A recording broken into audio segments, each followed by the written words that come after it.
Hello dear students, welcome to my YouTube channel. तो आज का वीडियो बहुत ज़्यादा इंपॉर्टेंट होने वाला है वो स्टूडेंट्स के लिए जो करेंटली इस साल जेई मेन के पेपर में अपीयर हुए थे जून अटेम्प्ट में, ठीक है, और जो जुलाई अटेम्प्ट में भी फिर से और बेहतर करना चाहते हैं, राइट। तो स्टूडेंट्स का जो फीडबैक रहा है, जो मेरी भी जो स्टूडेंट से बात हुई है और ओवरऑल जो मैंने देखा है, पेपर ओवरऑल देखा जाए तो मॉडरेट रहा है, ऑन द इजियर साइड ही रहा है। ऐसा नहीं कि बहुत डिफिकल्ट था। जो बच्चे मेहनत किए थे, जो बच्चों ने काफ़ी सारे क्वेश्चंस प्रैक्टिस किए, बहुत सारे वैरायटी ऑफ क्वेश्चन सॉल्व किए, उनको पेपर मॉडरेट ही लगा है। नो डाउट पेपर लेंदी था। अगर अपन बात करें तो मैथमेटिक्स सेक्शन ऑलमोस्ट हर एक बच्चे को लेंदी लगा है पेपर में। और ऐसा देखा गया कि 1 घंटे में तो मैथ सॉल्व पूरी नहीं हो पाएगी, मतलब आपको थोड़ा सा 15-20 मिनट एक्स्ट्रा रखना पड़ेगा।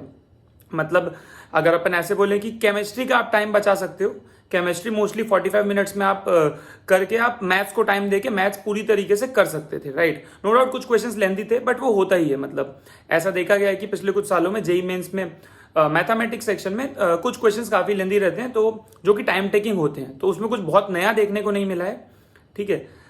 जो बच्चे पेपर दिए हैं उनको ये पता है कि उनको कहाँ पे दिक्कत आई है, कौन से एरिया में। तो मैं आज उन पॉइंट्स पे बात करने वाला हूं जो बच्चे ध्यान रख सकते हैं अपने जुलाई अटेम्प्ट में इंप्रूवमेंट के लिए।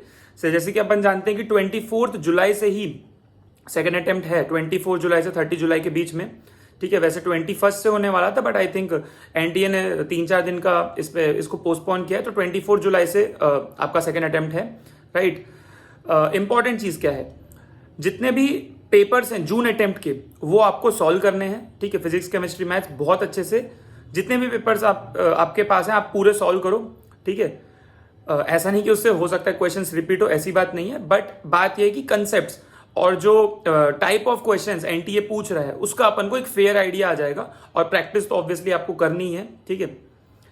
देखो जेई मेन में बहुत ज्यादा नए क्वेश्चन नहीं आते हैं, बस ये होता है कि हमें वो जो टाइम बाउंड होता है ना, अपने को 3 घंटे में है ना 75 क्वेश्चन करने, वो इंपॉर्टेंट है, ठीक है। 180 मिनट्स में 75 क्वेश्चन करना इंपॉर्टेंट है।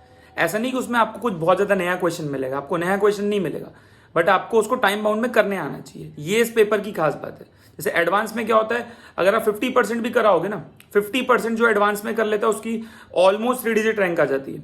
मतलब कोई अगर 55 to 60% कराएगा तो 3 डिजिट रैंक गारंटी है, ठीक है। बट एडवांस में अपने को बहुत ज्यादा अगर आपको 99 परसेंटाइल के ऊपर चाहिए तो आपको 200 प्लस मार्क्स लाने पड़ेंगे, राइट।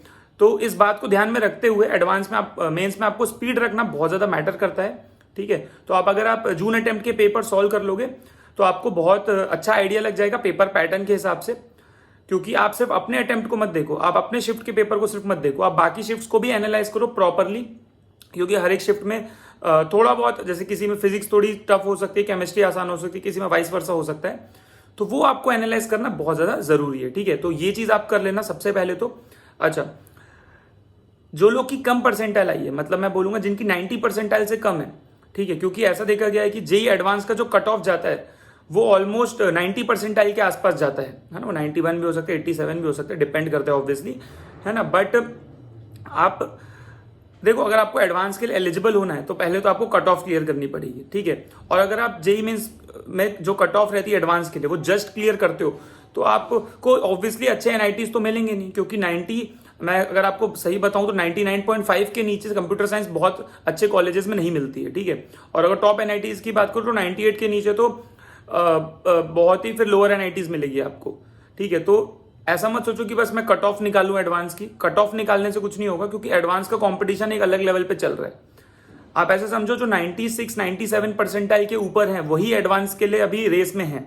मतलब जो टॉप 30-40,000 बच्चे हैं वही एडवांस के लिए क्या बोलना चाहिए, फाइट मार रहे हैं। बाकी सब तो देखो, अभी आपको जेई मेंस में इंप्रूव करना पहले ज्यादा मैटर करता है, ठीक है। अगर आपकी 96-97 के ऊपर है तो आप एडवांस में बहुत अच्छे से फाइट कर सकते हो, बट अगर आपकी 90 परसेंटाइल के नीचे है तो आपको पहले तो अपने बेसिक्स पे बहुत ज्यादा काम करना पड़ेगा।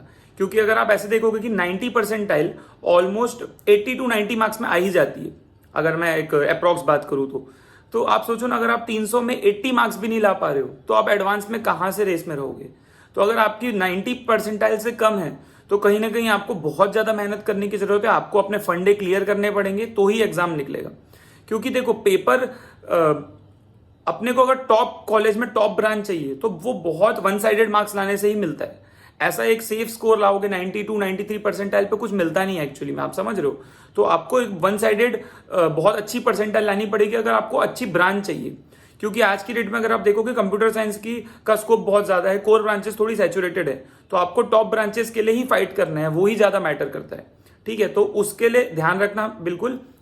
तो ऑब्वियसली अभी 2-3 दिन ही बचे हैं एग्जाम के लिए। ठीक है, इसमें आप अपना रिवीजन करो, कुछ नया पढ़ने के लिए मत जाओ, जो आप जानते हो उस पर फोकस करो। ठीक है, अपना जो सबसे स्ट्रॉन्गेस्ट सब्जेक्ट है उसको पहले अटेम्प्ट करो। बाकी तो यार एक माइंड को स्टेबल रखना बहुत इंपॉर्टेंट है। ठीक है, आपको बहुत ज्यादा लो फील नहीं करना अगर आपका कम आया है, आप कॉन्फिडेंट रहो। ठीक है, क्या होता है कई बार वो 3 घंटे में कितना चमकता है वो भी मैटर करता है। ऐसा नहीं है कि आपको नहीं आता है, कई बार आपको आती हुई चीज आप घर आके सॉल्व करते हो तो आपको से सवाल हो जाते हैं, ऐसा भी होता है। तो कॉन्फिडेंस रखना बहुत जरूरी है। ठीक है, कोशिश करना है अपना बेस्ट देना है। ठीक है, इतना ध्यान रखना कि आपने जो मेहनत की है ना, आपने जो मेहनत की है उसका आपको रिजल्ट मिलेगा, और आप जो डिजर्व करते हो आप वहां डेफिनेटली पहुंचोगे, दुनिया की कोई ताकत नहीं रोक सकती। तो अपनी मेहनत पे विश्वास रखना बहुत ज्यादा जरूरी है, और उस हिसाब से आपका बेस्ट ही आएगा। ठीक है, ऑल द बेस्ट।